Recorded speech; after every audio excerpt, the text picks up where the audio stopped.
This story happened 3 years ago, around the time that COVID started. It was a while back, but still worthy of a post. It was early 2020, and I had just gotten a new job in a small town near my area. While I was looking for a place to live, my sister offered to rent her house to me. She had bought the house 2 years prior, but she and her husband didn't really take to it, and their commute to work was long, so they moved out, and the house was uninhabited. Luckily for me, it was actually pretty close to my workplace, around a 40-minute drive, and my sister pretty much rented it for free to me.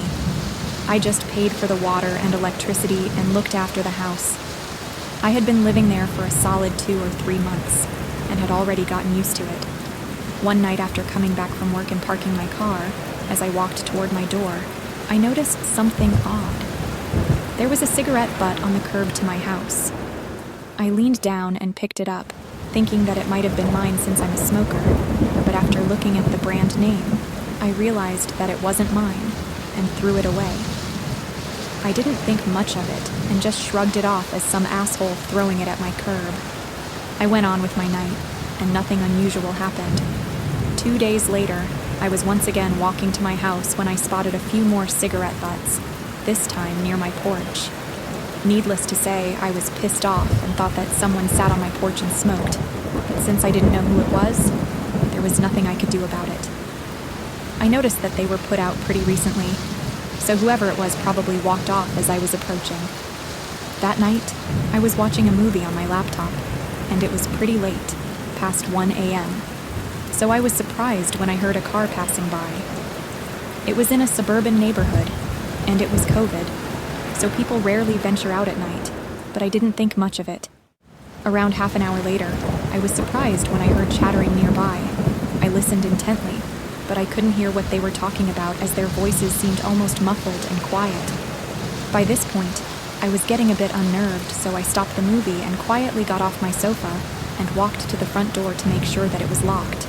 As I was approaching the door, I froze mid-step.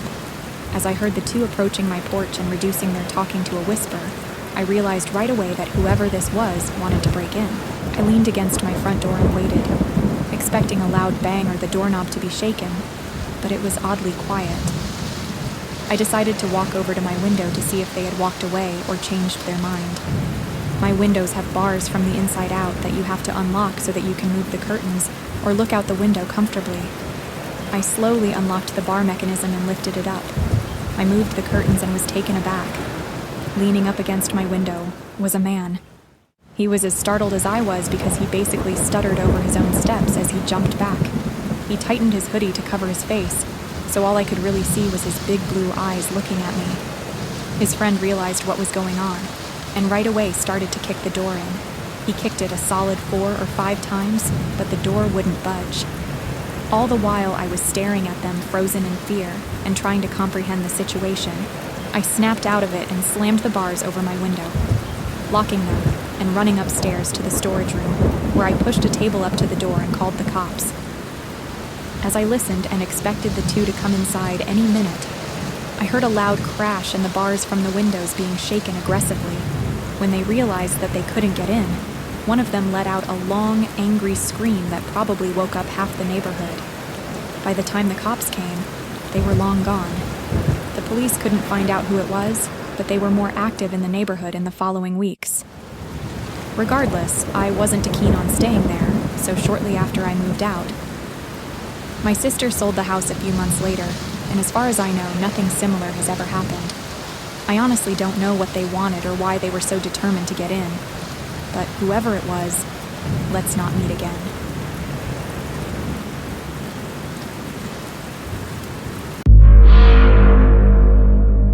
I'm not going to get into the details of this here, but I met a man who was much older than me at 18. He was around 40 or something, maybe a little older, who assaulted me. He seemed to be lying throughout the entire event about what he was actually doing, trying to convince me nothing was happening, and baby-talking me as if I were a small child.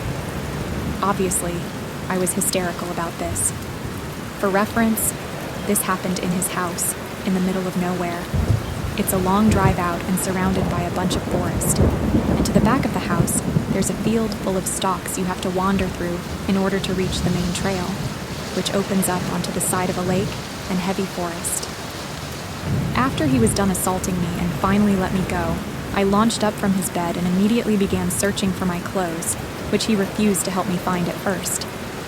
It was 2 a.m. in the late fall, and everything was pitch black in this house. I could only feel around the floor, forcing my back to him sometimes. Eventually, he got up from the bed without saying a single word and pulled my underwear out from underneath his bed, where he had hidden it along with my phone. That always gets to me when I think about the fact that he hid them. I thanked him profusely and stole away what clothes I could find along the floor, then hurried to the kitchen so that I could dress there with my back facing the front door.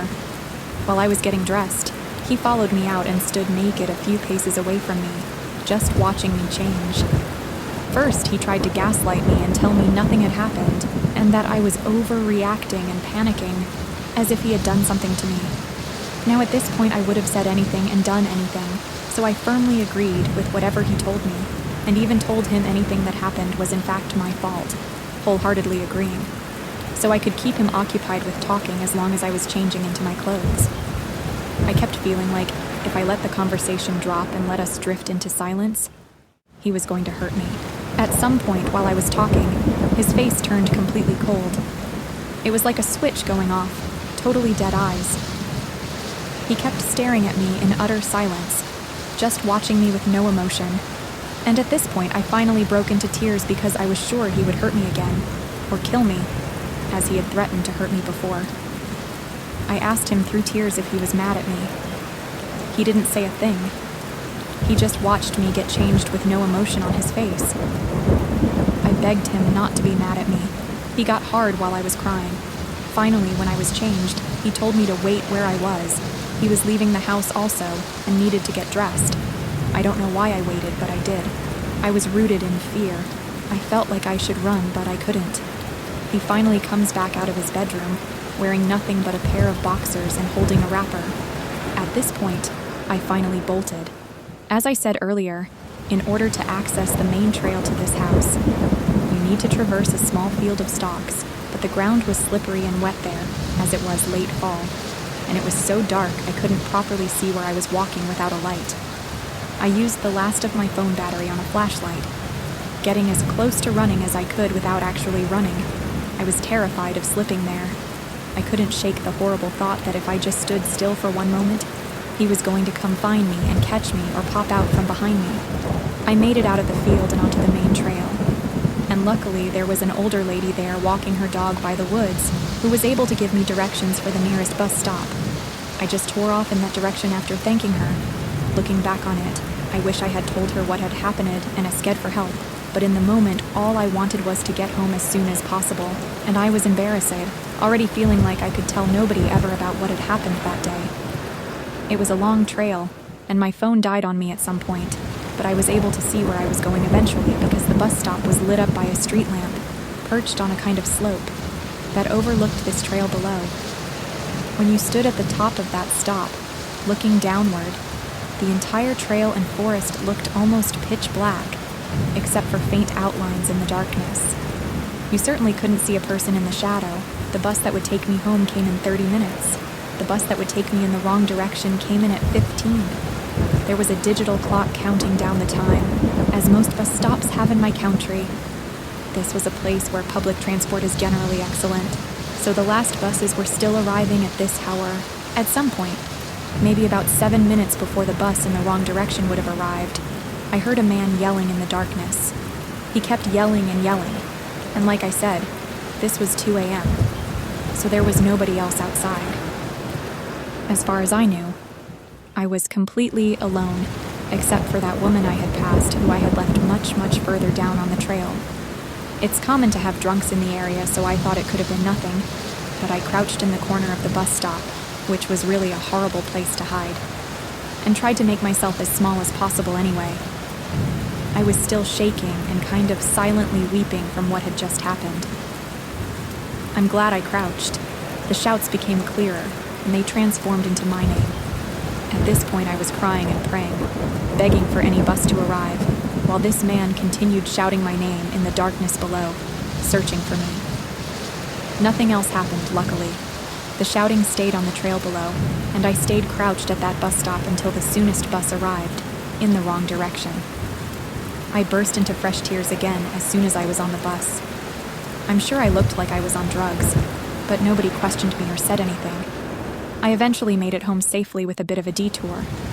So, to the man who followed me through the dark at 2 a.m., looking for me for God knows what, let's not meet again.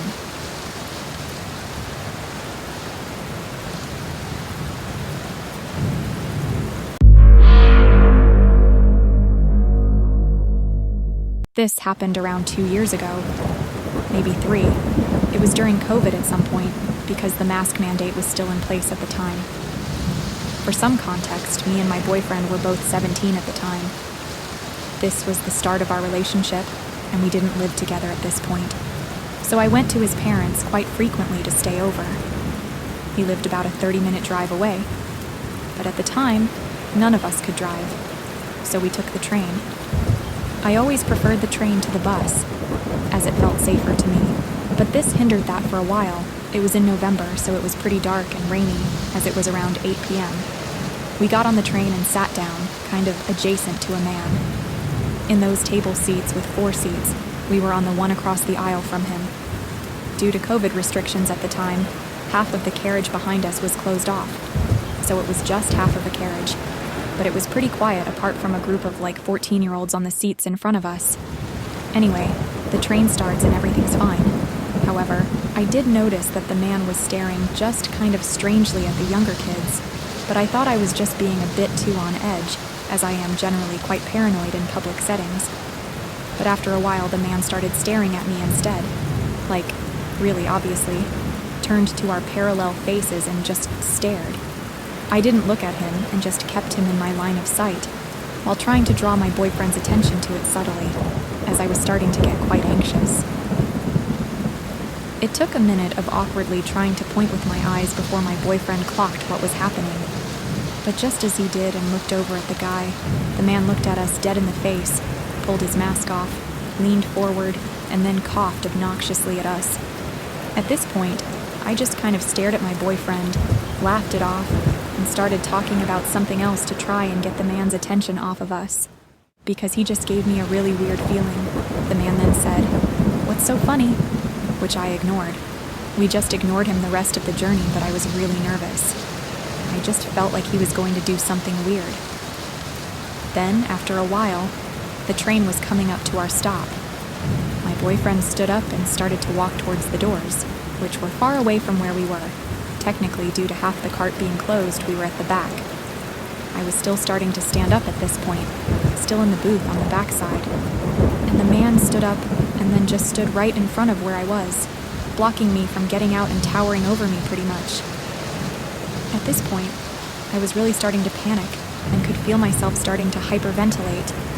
But I told myself, I'm just overthinking it, and he is just being a jerk and nothing more. I glanced around to try and see my boyfriend, but there were a few people blocking the way.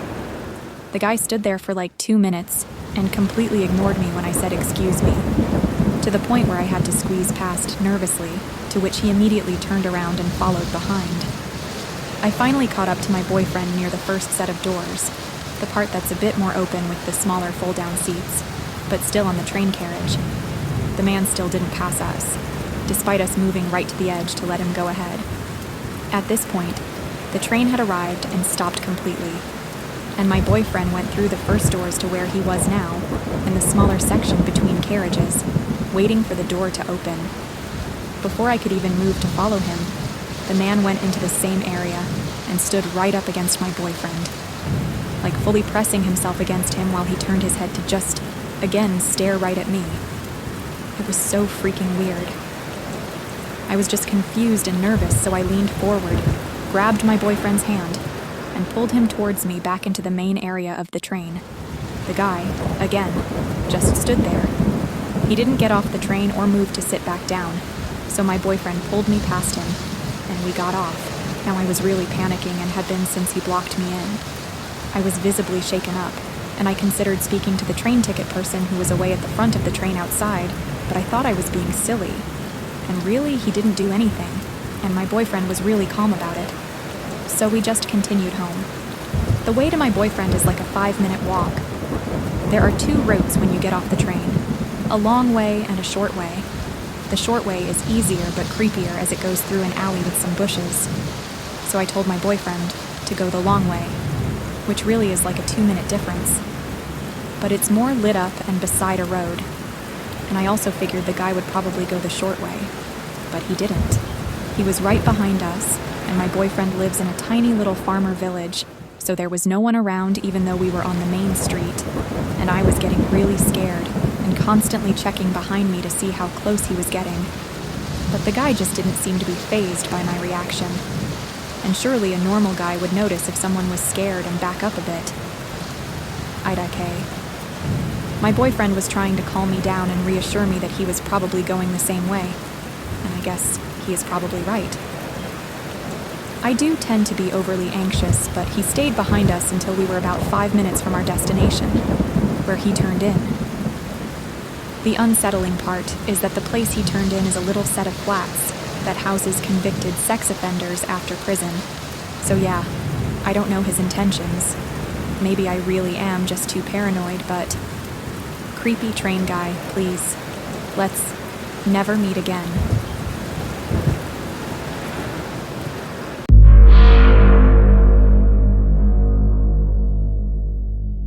It has taken me many years to tell this story out of both fear and embarrassment. I share this today as simply therapy for myself, but as a warning to all people. Be careful who you meet on social media. In 2018, my ex-husband and I were at the end of a very tumultuous marriage. He and I had been polyamorous for about 3 years before I met this guy. His name was Jez. I met Jez on OkCupid. I was 28, and he was 42. We hit it off very quickly. After a few weeks of talking, I agreed to meet up with him at a restaurant close to my house. We sat and talked for a few hours before I invited him over to meet my husband. Things went very well, and they seemed to get along. So Jez and I started dating. This guy completely swept me off my feet. Jez was sweet and caring. He enthusiastically listened to every little thing on my mind, engaged me, and validated me. Over and over again, he absolutely revered me for my strength and wisdom. He practically worshipped me for all that I was and all I was becoming. He showered me with gifts, flowers, and random good deeds just to make me feel safe, wanted, and cared for. I had never been in a relationship that felt quite like that. It was wonderful. It was as though we had been looking for each other for years. After the first few weeks, he had a meltdown over my polyamorous nature. He pulled the plug because he said he was already falling for me and couldn't handle sharing me. I stood my ground and accepted this boundary and the fact that I would have to let him go. I left that night sad but confident that I had done the right thing for the both of us. That next week, he sent me flowers and a card to my workplace, begging for another chance and reassuring me that he would rather try than not and end up regretting it. Even though it was scary, he wanted to take this journey with me. We continued dating, and it was just as wonderful. Long nights we spent awake talking, sharing, laughing, making love, and planning. We went places and did things that I had always wanted to do.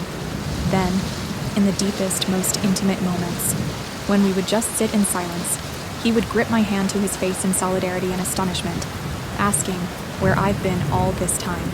Our time together was effortless. We fit together like puzzle pieces. By August of 2018, my marriage had ended, by no fault of Jez's. And by October, my husband had moved out.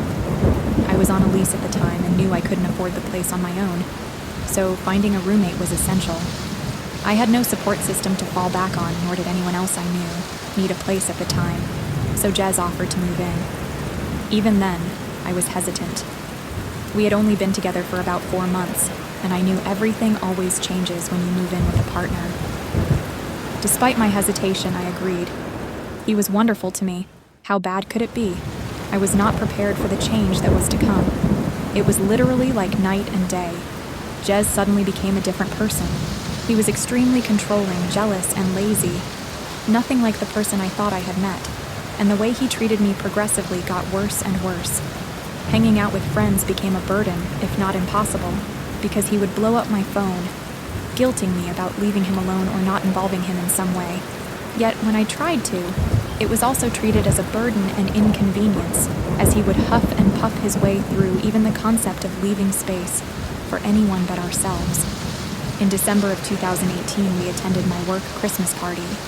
I had given him the option of whether he wanted to go or not. It was really neither here nor there for me, especially because I had already learned that he really didn't do well if he felt pressured into social situations. I opened the invitation to him because he had expressed to me over and over that it was important for him that he be involved in my social life. For the full month he knew about it, he insisted that he wasn't going. I took it as him being introverted and didn't push the issue. I let him know that I would make sure he felt welcome if he decided to go, but not to feel obligated. I was surprised when he changed his mind at the last minute and insisted on going, and was even more stunned when we went, and he actively acted as though he did not want to be there.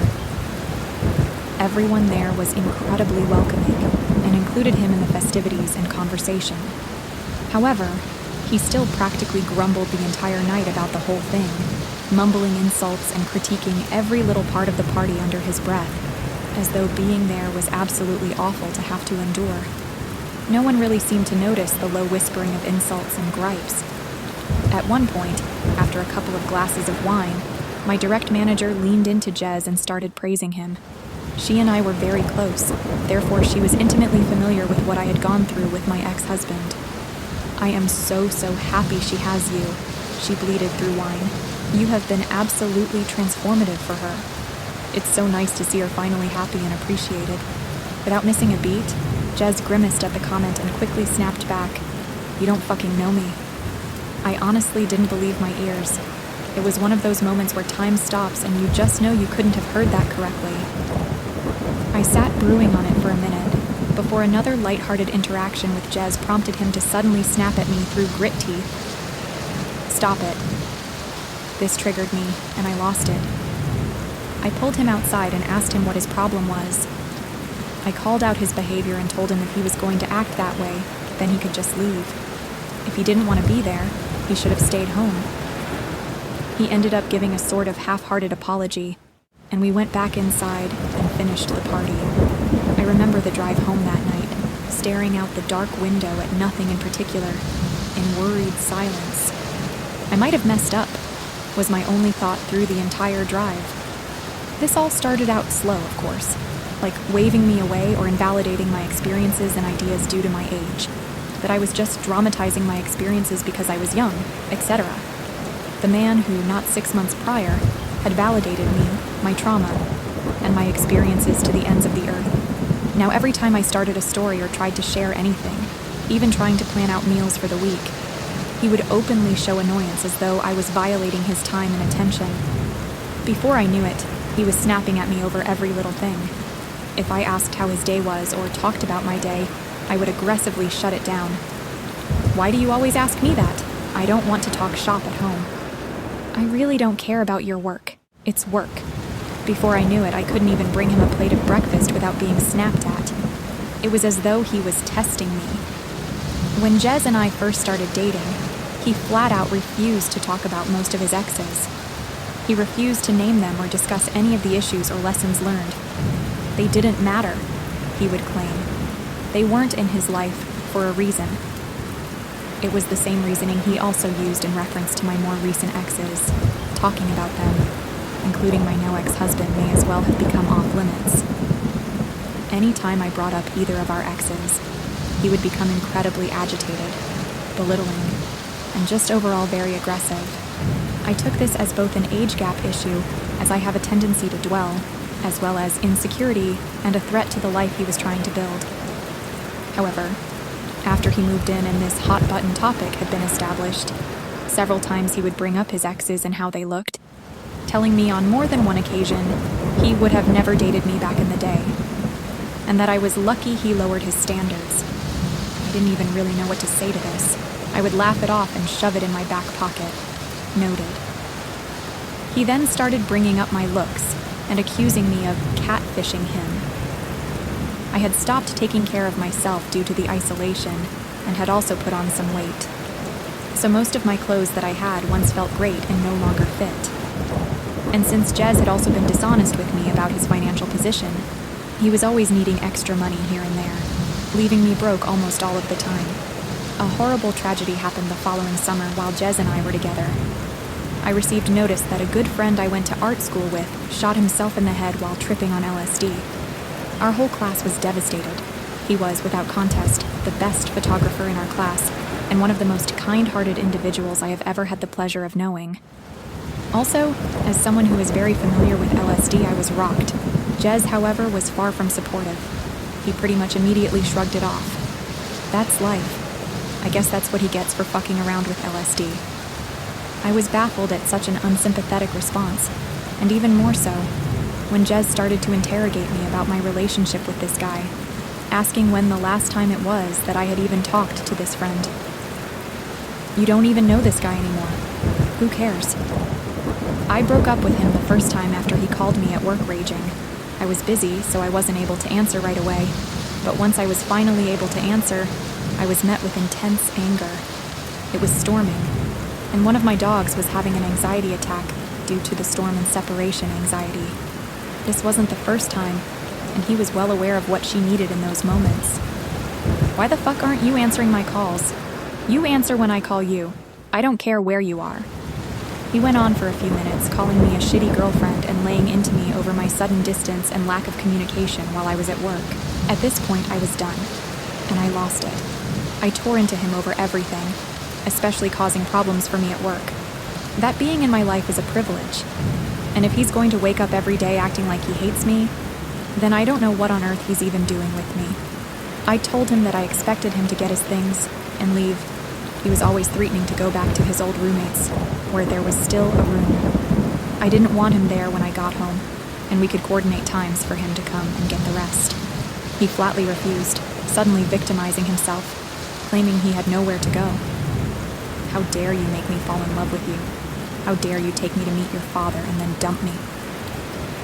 My manager and her husband ended up following me home that evening because she was concerned for my safety and had offered to let me stay with her for a few days. I will never forget the scene I walked into.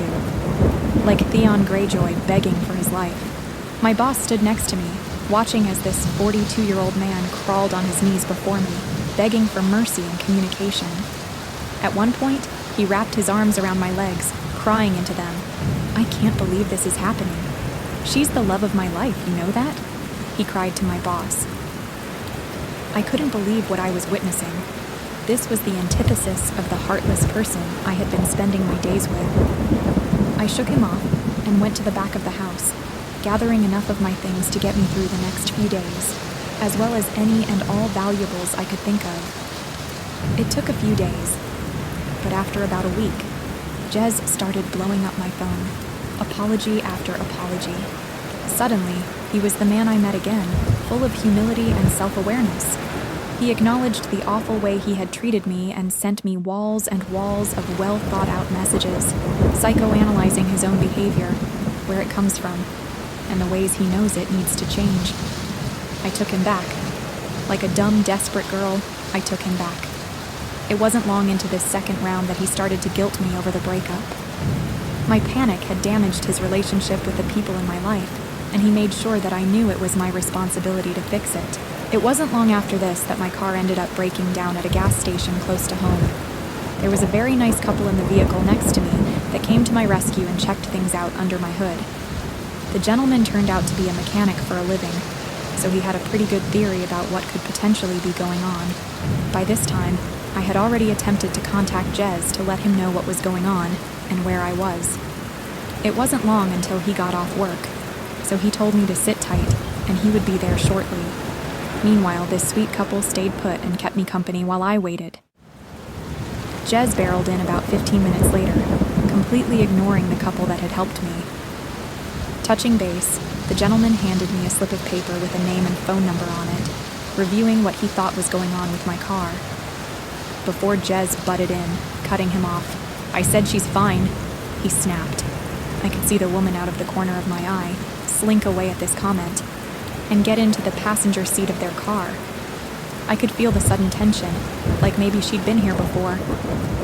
The gentleman didn't move and shifted his attention to me as Jez walked into the store. I could see he was clearly concerned. "Are you okay?" he asked in a low, almost whispered voice. "You don't have to answer that, but if you need anything..." He looked down at the number in my hand and nodded to it seriously. With that, he got into the driver's seat of his car and drove away. I've thought about that couple countless times since that night. Everything went right back to the way it was before, as though the initial breakup never even happened. The same eggshells, the same belittling. If anything, it was worse, because I had permanently damaged our relationship. If I had just not been so dramatic, if I didn't run away from everything, then maybe he wouldn't have to work so hard for respect in my life. One night, we got into an argument. I don't even remember what it was about, but I had to be up early for work the next morning. So I paused the argument in order to get some sleep. When I went to lay down, I heard the TV turn on. I have a soundbar, so the volume can get pretty loud. Jez proceeded to turn the volume up and up, and up. Far past any volume I ever pushed those same speakers to, even for parties. The very walls were reverberating with the sound of the TV at astronomical volumes. Jez then started laughing hysterically. It was a laughter manic with anger, as though something might be funny on TV, but he might also jump through a window right now. I remember lying in bed absolutely horrified at what was happening. I knew things had gotten bad, but now I was scared. I got out of bed and asked him to turn it down, to which he responded, scoffing, "I'll watch TV if I fucking want to," and turned it up even louder. I felt like I was in a horror movie. I started crying at this point, begging him to please, just let me sleep. He started mocking me and calling me names for crying. "Oh wow, poor baby is crying again. That's your card, isn't it, crying?" This caused the fight to start again, and he started screaming at me and followed me to my bedroom, where he suddenly punched a door not 2 inches from my head. His eyes were black, and he looked me in the eye, sending the clear, unsympathetic, and hostile message that was a warning and that next time he wouldn't miss. My whole system had shut down at this point, and I sank to the floor in a panic attack. My ex-husband had issues with violence. Jez knew that. All our rentals prior to that one had holes in walls and doors peppered throughout our unit due to my ex-husband's inability to handle his emotions. But he never hit me, or even came close to it. I crumpled to the ground, feeling powerless, trapped, and afraid. As my thoughts continued to race, he continued to berate and mock my panicked state. Most of our argument from that night was a blur, but ended abruptly once he threatened to put my social security number on the dark web. At this point, all that was left in me was to fight. I blacked out and went ballistic, screaming at him to get out. I felt rabid and dangerous as I screamed like a banshee for him to leave my home. It was over, and I was ending it that second. I contacted my landlord and explained what had been going on. Jez would also end up contacting her, weaving his own tale that I was moving out and trying to have the lease transferred into his name. Luckily, since I was several steps ahead of him, my landlord didn't fall for it and contacted me immediately. She personally came and changed my locks for me, gave me the personal contact information of a police officer close by in case he showed up again, and took half off my rent for the next month. I am forever grateful to her for these simple acts of kindness that were above and beyond anything I would ever expect from a landlord. It took weeks for him to stop messaging me. The only reason I didn't block him was out of fear that he would show up at my house. Though I had contacts for protection, I knew I would rather get a daily apology video than have to deal with him on my doorstep. So they persisted. For a while. The same act from before. The love bombing, the promises, grasping at straws, trying to find the weak spot where I would let him back in. But I ignored it. It continued for weeks, before he finally gave up. He bowed out gracefully, stating boldly that he would always love me. I left him on red. The illusion was destroyed. It took me several years to pick up the pieces. If my divorce wasn't enough, this definitely made me lose trust in myself. I still don't understand what the endgame was. In one of our last discussions, I asked him desperately, "What happened to the guy I fell in love with?"